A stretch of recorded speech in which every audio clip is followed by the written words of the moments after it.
आउनुहोस् सङ्ग्रहालय घुमौँ। सानो छ तर असाध्य सुन्दर र आकर्षक छ धिमाल संस्कृति सङ्ग्रहालय। झापकको दमक चरक पारामा रहेको यो चिटिक्क सङ्ग्रहालयले नेपालको अत्यन्त प्राचीन धिमाल जातिको संस्कृति र परम्पराको परिचय दिन्छ।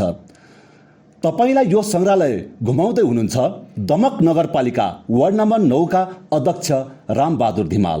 यो चाहिँ धिमाल महिला पुरुष युवा अवस्थामा पुगेपछि बिहे गर्नेको लागि उमेर पुगेपछि हाम्रो चाडपर्व र शिरजात जात्री गाउँ गाउँमा लाग्छ। त्यो जात्री मेलामा केटा र केटी भेट भयो र उनीहरू मन परापर भयो भने अनि केटाले यसो पान दिँदै यसो सम्बन्ध नजिक पारेको यो चाहिँ हाम्रो धिमाल महिलाको एकदम बुढाबुढीहरू यसो तमाखु खाँदै गरेको थोद्रा चिलिम भन्छ त्यसलाई। थोद्रा चिलिमले तमाखु खाँदै गरेको यो धिमाल महिला।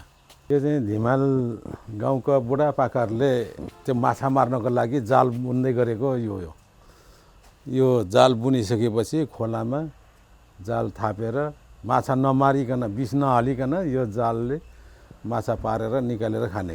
यो चाहिँ पहिला धान कुट्ने मिल नभएको बेलामा यो ओखली मुसली बनाएर धिमाल महिलाहरूले आफैले धान कुटेर चामल बनाएर यो धान कुट्ने चाहिँ हो यो।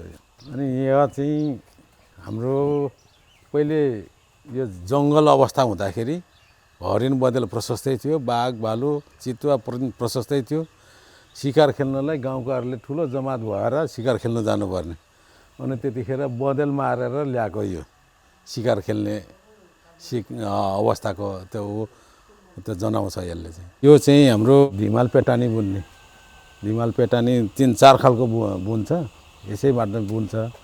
अनि त्यो ओढ्ने ओछ्याउने लुगाहरू पनि बुन्छ यो तानमा चाहिँ। यो धिमाल घरेलु तान हो। यो जुन मूर्तिहरूले अहिले वहाँ डालोमा त्यो सुँगुरको टाउको बोकिरहेको छ, यो तरुवाल अनि उता ढोल बजाउँदै गरेको यो 3वटा मूर्तिले के जनाउँछ भन्दाखेरि हामी वर्षमा एकपटक शिरजात पूजा अथवा जात्री मेला लगाउने चलन छ।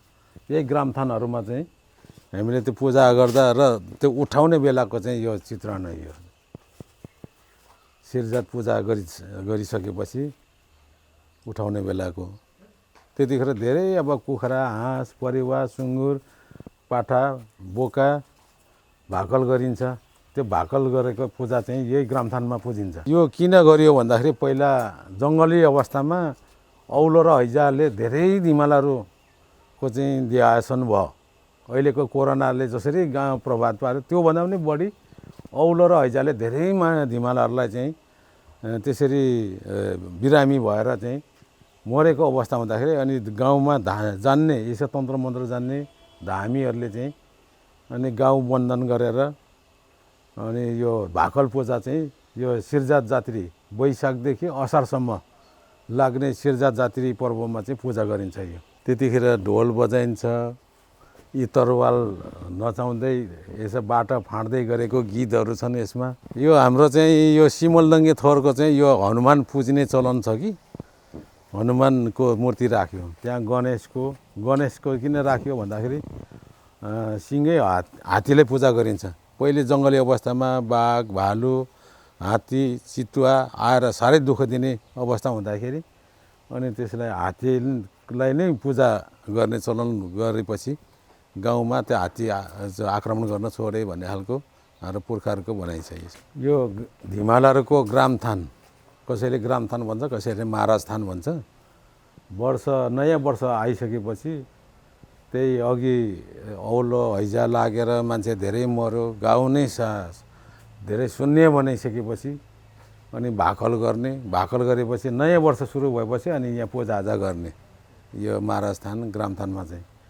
यहाँ लक्ष्मी बेराङ बुढा ठाकुर चौमाजी अनि यता खोला नाला हामी बसेको पश्चिमका सबै खोला नाला उहाँ गङ्गा जमुनासम्मको खोला नालाको नाम पुकारेर पूजाआजा गर्छौँ। अनि त्यहाँदेखि यता यो आफू बसेको गाउँदेखि पूर्वका सबै ठुल्ठुला यो कन्काई माईलाई विशेष पूजाआजा यहीँबाट पनि गर्छौँ हामी। अनि यहाँ धरती पूजा गर्छौँ। अनि मरेका कुल पितृहरूलाई पूजाआजा गर्छौँ। अनि यता यहाँ चाहिँ गौरा पार्वती महादेव विष्णु यो शिवजी र पार्वतीले पूजाआजा गर्छौँ। त्यहाँ चाहिँ सिकारी देवताले पूजा गर्छौँ। अनि तीभित्रै छ यो मसान भन्छ कि मृत आत्मा चाहिँ फेरि त्यो जीवित भएर हुँदा हेर्दा नदेखिने त्यस्तो भूत प्रेतलाई चाहिँ के अरे मसानलाई चाहिँ पूजाआजा गर्छौँ। ती नै यस्ता विभिन्न तरिकाको हामी आफ्नो धिमालको देवी देवतालाई हामी पूजाआजा गर्छौँ।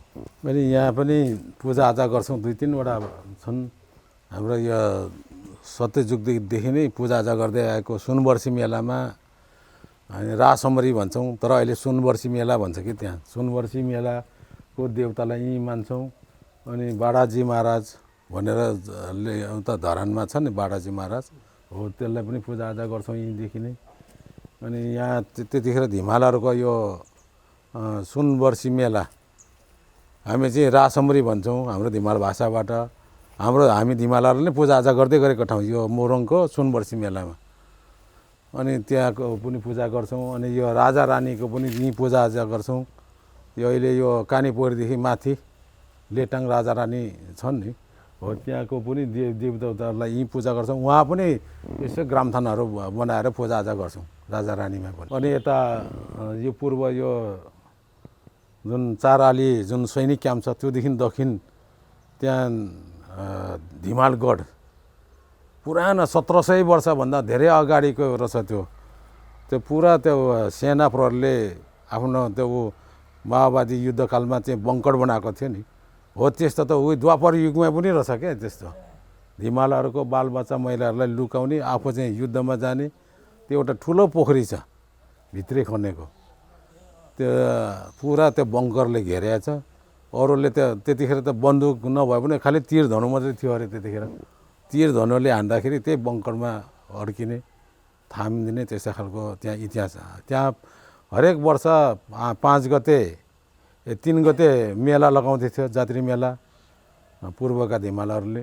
त्यहाँ पनि 22वटा गाउँ छ यो माइपारी धिमाल गाउँहरू, त्यहाँको धिमालहरूले त्यहाँ पूजाआजा गर्छन्। यताको चाहिँ प्रत्येक गाउँमा छ यो धिमाल महाराज थान ग्रामथानहरू। अनि सबै एकै ठाउँमा पुर्ख्यौली चाहिँ ग्रामथान चाहिँ उहाँ लेटाङ राजा रानीमा भएको, रासमरी र लेटाङ राजा रानी पोखरी, काने पोखरी, यो ठुल्ठुला पहिलाका पुराना पोखरीहरू यो हाम्रा पहिलाका पुर्खाहरूले पूजाआजा गर्ने ठाउँहरू। यी 2वटा छन्। यो 10 हाते काली भन्छन्, यता काली देवी मसान भन्छन्। काली देवी अहिले ठुल्ठुला कालीका मन्दिरहरू बनाएर स्थापना गरेर पूजाआजा गर्छन्। हामीले यत्रै भए पनि हामीले पूजा गर्छौँ कालीको। यो 10 हाते काली, काली देवी मसान भन्ने चाहिँ काली 10 हाते काली अनि यहाँ काली देवी मसान। त्यो मानेपछि यो मान्छे यो रगतै छात्ने बिरामी हुँदो रहेछन् क्या, रगत छात्ने मान्छे बिरामी भएपछि रगत छात्ने, त्यो रगत छातेपछि बाँच्ने नबाँच्ने त्यस्तो देवी देवता हो यिनीहरू। प्रत्येक घरमा पनि त्यो शाली पूजा राख्छन्। शाली पूजा भनेको यही काली देवी मसानकै हो, प्रत्येक धिमालको घरभित्रै छ यो। यहाँ चाहिँ ठ्याक्कै एउटा हात्ती नै बाँधेर राख्छौँ, पित्तलको ठुलो हात्ती ल्याएको छौँ। पहिले त माटोको बनाएर राख्थ्यौँ, अहिले त पित्तलकै घोडा हात्ती बनाएर हामीले यहाँ वर्षेनी यसरी किन्नु नपरोस् भनेर पोखराबाट ल्याएको। यो ठुल्ठुला भवन छ, यो 2टा ठुल्ठुला भवनलाई 3 फुटको जति इँटाको दिवाल लगाएर अनि त्यसमा चाहिँ धिमालको कला कौशल हुन्छ त्यो झन्झौरी बाँसकै झन्झौरी बेहरा लगाएर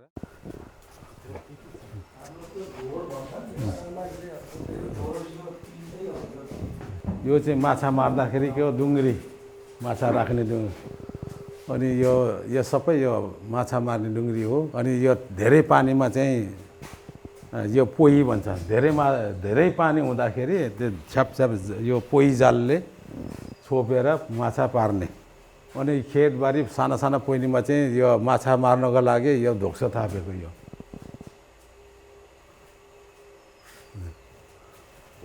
यो चाहिँ कुखुरा पाल्दाखेरि यसो चल्ला काट्नको लागि यसरी अन्डा पार्ने अनि त्यो ओथ्रा बस्ने को लागि यो सजिलो होस् भनेर यो तापी यो ढोल धिमाल ढोल यो पूजाआजा गर्दा बजाइन्छ नाचगान गर्दाखेरि बजाइने धिमाल ढोल ढौनङ्गे यही बजाउँदाखेरि अरूले चाहिँ यसलाई ढौनङ्गे मेला भन्दो रहेछन् के यो जात्रा पर्वमा चाहिँ मनाउँछन् यो प्रतिस्पर्धा पनि हुन्छ 20वटा 30वटा ढोलहरू प्रत्येक घर गाउँबाट आउँछन् कुन गाउँको चाहिँ ढोल राम्रो बज्छ अनि त्यसलाई चाहिँ प्राइज दिने पहिलो दोस्रो तेस्रो अनि सान्त्वना पुरस्कार दिन्छ त्यो जात्रा पर्वमा यो तान बुन्ने चाहिँ सामानहरू यो चार्खी भन्छन् त्यसलाई चाहिँ चार्खा भन्छन् यो त्यो तानमा चाहिँ त्यो धागो बोबिन भन्छन् अरूले हामी चाहिँ नलीमा चाहिँ त्यो लगाउनको लागि यो चार्खीमा राखेर अनि बोबिनमा